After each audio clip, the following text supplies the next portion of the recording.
My name is Victoria Thompson, and I am 30 years old. I never imagined my life would turn into a twisted game of betrayal, but that's exactly what happened. It all started after my parents passed away in a terrible car accident. It was the worst day of my life. I lost the two people who loved me the most, and suddenly, nothing felt real anymore. My younger sister, Lauren, who was 27 at the time, didn't seem as heartbroken as I was. In fact, she was more focused on one thing: our parents' inheritance. A few days after the funeral, our family lawyer informed us that our parents had left behind $530 million. I wasn't thinking about the money. I was still grieving. But Lauren? She couldn't hide her excitement. I had no idea she was already planning to destroy my life. At that time, I was engaged to Nathan Carter, a 32-year-old man I had been with for 5 years. I thought he was my soulmate. He was kind, charming, and supportive, or so I believed. I assumed he would stand by my side during this painful time. But I was so wrong. One evening, Lauren came home with a smug look on her face. "Nathan deserves someone who can actually give him a future," she said, smirking. "And that's not you." I frowned. "What are you talking about, Lauren?" She crossed her arms. "Nathan thinks you're broke, and he's not interested in a woman who has nothing to offer." I told him that I would be the one getting the inheritance. My heart stopped. Nathan wouldn't leave me over money, would he? Lauren flipped her hair and smiled. "Guess what? He chose me." I stared at her, waiting for her to laugh and say it was a joke. But she didn't. She meant every single word. The next day, Nathan called me and asked to meet at a fancy restaurant. I went, hoping he would tell me Lauren was lying, that he still loved me. Instead, he broke my heart into a million pieces. He smirked in front of the crowded restaurant and, loud enough for everyone to hear, said, "You're nothing without money, Victoria. I don't need a broke fiancé. I'm with Lauren now." People turned to look at me. I could hear their whispers. I could feel their pity. My face burned with embarrassment, but inside, I was completely shattered. Nathan left with Lauren, holding her hand right in front of me. I sat there, staring at my untouched plate. My world had just collapsed in the worst possible way. But what neither of them knew was that the entire $530 million inheritance already belonged to me. And soon, they would regret everything. I sat frozen at the restaurant table, my heart pounding in my chest. Nathan and Lauren had just walked out, leaving me humiliated and heartbroken. But as I replayed their cruel words in my mind, something inside me snapped. I had spent years being the loving sister, the devoted fiancé, the kind woman who always put others first. But not anymore. They had made a huge mistake. That night, I went home and locked myself in my room. I didn't cry. I didn't scream. I just sat there thinking. My parents had only been gone for a few weeks, and already, Lauren had betrayed me. Nathan had humiliated me, and neither of them knew the truth. The next morning, I had a meeting with our family lawyer, Mr. Richardson, a serious-looking man in his late 50s. He had handled my parents' affairs for years. When I walked into his office, he gave me a kind smile. "Victoria, I was just about to call you. There's something important we need to discuss." I took a deep breath and sat down. I already know Lauren thinks she's getting everything. And Nathan, I paused, pushing down the anger bubbling inside me. He left me for her, because of the money. Mr. Richardson sighed. I suspected as much. But here's what they don't know. He opened a folder and slid a document across the desk toward me. "This is the official reading of your parents' will," he said. "They left everything to you. The house, the businesses, the bank accounts, and, of course, the $530 million estate." I stared at the papers, my hands shaking. "Lauren, she gets nothing?" "Not exactly," Mr. Richardson said. "She gets a small trust fund of $100,000, but only under one condition: if she stays out of legal trouble for the next 5 years. I almost laughed. Lauren staying out of trouble? Impossible. I ran my fingers over the paper, realizing what this meant. My parents knew. They had seen Lauren's selfishness, her reckless behavior. That's why they protected me. And now, I had the power. I looked up at Mr. Richardson. Does Lauren know? He shook his head. She'll find out when she comes to claim what she thinks is hers. A slow, determined smile spread across my face. Perfect. Because when she and Nathan realized the truth, I wanted to be there to watch them break. For the next few days, I kept quiet. I went about my life as if nothing had happened, ignoring the calls and messages from old friends who had heard about my humiliation. I knew that soon, Lauren and Nathan would be in for the shock of their lives. Sure enough, on Friday morning, I got a text from Lauren. Lauren, hope you're doing okay. Nathan and I are going to the lawyer today to finalize things. I know this is hard for you, but it's time to move on. I smirked at my phone. Move on? Oh, I'd be moving on, all right, straight into watching their downfall. That afternoon, I made my way to Mr. Richardson's office. I wanted to be there when they found out the truth. When I arrived, the receptionist gave me a knowing look. Your sister and her fiancé are already inside, she whispered. Perfect. I walked in just as Mr. Richardson was clearing his throat. Lauren and Nathan sat side by side, looking smug. Nathan was leaning back in his chair, tapping his fingers against the table as if he already owned everything. Lauren, dressed in a designer outfit she probably couldn't afford, grinned at me like she had won. Victoria, Lauren said sweetly. I didn't think you'd want to be here for this. I shrugged, taking a seat across from them. Oh, I wouldn't miss it for the world. Mr. Richardson adjusted his glasses and began reading the will. Lauren sat up straighter, waiting for her name to be called. But as he continued, she froze.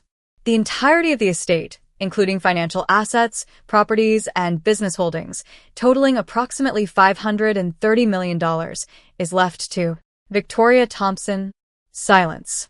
I could hear a pin drop in the office. Lauren's face went pale. Wait, what? She stammered, sitting forward. Nathan frowned. That must be a mistake. Mr. Richardson flipped to another page. Lauren Thompson is left with a $100,000 trust fund, which can only be accessed under strict legal conditions. Lauren's jaw dropped. Only $100,000. That's nothing. I leaned forward, resting my chin on my hand. Funny, I thought you said I was broke. That I had nothing to offer Nathan. I smiled sweetly at her. Looks like you bet on the wrong sister. Nathan's face twisted with anger. Victoria, I held up a hand. Save it. You made your choice. You wanted money more than love, and you left me in the worst way possible. And now? You have nothing. Lauren slammed her hands on the desk. No. This isn't fair. Mom and Dad wouldn't do this to me. Mr. Richardson sighed. Your parents made this decision carefully, Lauren. They wanted their legacy in responsible hands. Nathan turned to Lauren, panic in his eyes. You said you'd be rich. You said you were getting everything. Lauren whipped around to face him. I thought I was. Nathan shot up from his seat. You lied to me. I crossed my arms, watching the chaos unfold. Lauren had betrayed me. Nathan had humiliated me. And now? They were turning on each other. It was beautiful. You left me for her money, I reminded Nathan coldly. And now she doesn't have any. Nathan's face turned red. Victoria, I made a mistake. I still love you. I let out a laugh. You're only saying that because you thought you were marrying into $500 million. Nathan reached for my hand, but I pulled away. Give me another chance, he begged. I was stupid. I stood up. Nathan, you weren't stupid. You were greedy. And that's the only thing you'll ever be. Lauren, now desperate, turned back to Mr. Richardson. This isn't over, she hissed. I'll fight this. I deserve more. Mr. Richardson simply closed the will. You're welcome to take legal action, but the will is final. Nathan stormed out of the office, cursing under his breath. Lauren, still fuming, followed after him. I watched them go, my heart lighter than it had been in weeks. They thought they had won. But in the end, they lost everything. For the first time in weeks, I felt free. Lauren and Nathan had tried to destroy me, but their own greed had left them with nothing. But something told me they weren't done yet. And I was right. The next morning, I had just finished my coffee when I heard a knock at the door. I already knew who it was. Sighing, I set my cup down and walked to the door. When I opened it, there he stood, Nathan Carter, looking absolutely pathetic. His suit was wrinkled, his hair was a mess, and his usual confident smirk was gone. "Victoria, please," he begged, his voice desperate. "I made a terrible mistake. I don't love Lauren. I love you." I crossed my arms. "Is that so? Because 2 weeks ago, you said I was nothing without money." He winced, looking away. "I was wrong. I thought Lauren was getting everything and I panicked. But you're the one I want to be with." I couldn't help but laugh. It wasn't the kind of laugh that came from happiness. It was from pure disbelief. "You think I'm stupid, don't you?" I said, stepping forward. "You left me for my own sister, embarrassed me in public, and now you want me back just because she is nothing?" "Victoria, I swear it's not like that." I tilted my head. "Then what is it like, Nathan?" He hesitated. I can't live without you." I shook my head and smirked. "No, Nathan. You can't live without my money." And with that, I slammed the door in his face. The final betrayal. For the next few days, I thought maybe Lauren had accepted her loss. But I should have known better. It was Friday night when I got a call from Mr. Richardson. "Victoria," he said, his voice calm but serious. "We have a problem." I frowned. "What kind of problem?" "There's been an attempt to access your accounts. Someone tried to transfer money from your parents' estate." I froze. Only one person would be stupid enough to do that. Lauren. "She tried to steal from me?" I asked, my blood boiling. "She used fake documents and claimed you authorized the transfer," he explained. "But the bank caught it immediately and flagged the transaction as fraud." I gripped my phone tightly. That was it. I had given her so many chances. I had even let her walk away without a fight. But she had just crossed a line she couldn't come back from. I didn't wait. That night, I drove straight to Lauren's apartment. When she opened the door, she looked shocked to see me. "Victoria, what are you?" I shoved past her and walked inside. She crossed her arms. "What's your problem?" "My problem?" I laughed bitterly. "You tried to steal from me?" Lauren's eyes widened. "I don't know what you're talking about." I pulled out my phone and showed her the evidence. "Fake documents, Lauren? You really thought you could take my money and get away with it?" Her face turned pale. I just thought.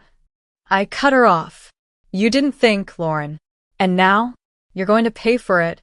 Tears welled up in her eyes. "Victoria, please." I was desperate. "I have nothing left." "That's not my problem." I stepped closer. "You made your choice when you stabbed me in the back. And now, you're going to deal with the consequences." I turned on my heel and walked out the door. I wasn't finished with her yet. The next morning, I called the police. Lauren was arrested for fraud and attempted theft, and I made sure everyone knew exactly what she had done. As for Nathan, he tried to contact me one last time, but I blocked his number. The last I heard, he had lost his job and was struggling to pay rent. Perfect. They thought they could ruin me. But in the end, they ruined themselves. Lauren had finally faced real consequences for her greed. Nathan had lost everything. But something told me this wasn't over yet. And I was right. It had been 2 weeks since Lauren's arrest for fraud and attempted theft. My lawyer, Mr. Richardson, assured me that with the evidence we had, the case was solid. She would likely face jail time, or at least a hefty fine and probation. Then one evening I got a call. From Lauren. I stared at my phone, debating whether to answer. She wasn't worth my time. But curiosity won. I picked up. "What do you want, Lauren?" Her voice was shaky, desperate. "Victoria, please. I need your help." I scoffed. "Help? You mean like the way you helped me when you stole my fiancé and humiliated me?" She sniffled. I made a mistake, okay? Nathan used me. He left me when he found out I wasn't getting the money. I have nothing, Victoria. If I go to court, I could go to jail. I rolled my eyes. Maybe you should have thought about that before committing fraud. She let out a broken sob. "Please, Vicky. We're sisters. You wouldn't let me go to jail, would you?" I took a deep breath. letting her sit in silence for a few seconds. Then I spoke. You stopped being my sister the moment you chose money over me, and I hung up. She was finally out of my life. I thought I was done with Nathan too, but he wasn't done with me. 1 week later, I got a call from Mr. Richardson. Victoria, we have a problem. I sighed. Again? What now? Nathan is suing you. I almost choked on my coffee. Excuse me? He's claiming that you emotionally manipulated him into ending your engagement, causing him financial and emotional distress. He wants $2 million in compensation. I burst out laughing. Is he serious? Mr. Richardson sighed. Unfortunately, yes. But don't worry. His case is weak, and we have enough proof of his greed and betrayal. Still, I wasn't taking any chances. Nathan wanted to play dirty. Fine. I'd bury him. The courtroom was packed the day of Nathan's lawsuit hearing. Reporters were everywhere. Nathan had turned this into a public spectacle, probably hoping to get sympathy. Too bad for him. I came prepared. Nathan sat across from me in a cheap suit that barely fit. His lawyer stood beside him, looking unimpressed. He clearly had no real case. Nathan stood up and started fake crying. Your Honor, I loved Victoria. But she played with my heart. She tricked me into leaving her and humiliated me in front of everyone. I couldn't help but smirk. He really thought this would work. Then my lawyer stood up. Your Honor, I'd like to present video evidence. The judge nodded. Proceed. A screen lit up, showing the restaurant footage where Nathan loudly dumped me, calling me worthless and telling me he wanted someone richer. The courtroom went silent. Nathan's face turned pale. I leaned back in my seat. You were saying, Nathan? The judge sighed, clearly annoyed. Mr. Carter, this is a frivolous lawsuit. Not only am I dismissing it, but you will also pay all of Ms. Thompson's legal fees. Nathan gasped. But, case dismissed. And just like that, Nathan lost again. After court, Nathan ran after me outside. Victoria, wait, he begged. I turned to face him, calm but deadly. What do you want, Nathan? He dropped to his knees in front of me. Please. I have nothing left. I lost my job. I lost my apartment. Lauren betrayed me. I was wrong about everything. Just give me another chance. I looked down at him.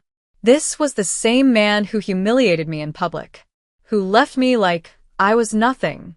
I took a deep breath and smirked. You already got your second chance, Nathan. His eyes lit up with hope. So, you'll take me back? I leaned in and whispered, and you wasted it. Then I walked away. And this time, he was the one left broken. Lauren was convicted of fraud and sentenced to 5 years of probation, including community service, and a $50,000 fine. Nathan lost everything. I heard he was sleeping in his car, looking for work. No one wanted to hire a proven gold digger. As for me, I moved on. I started investing my money, growing my parents' legacy. I surrounded myself with people who actually cared about me. Nathan and Lauren thought they could use me. But in the end, they got exactly what they deserved. And I won.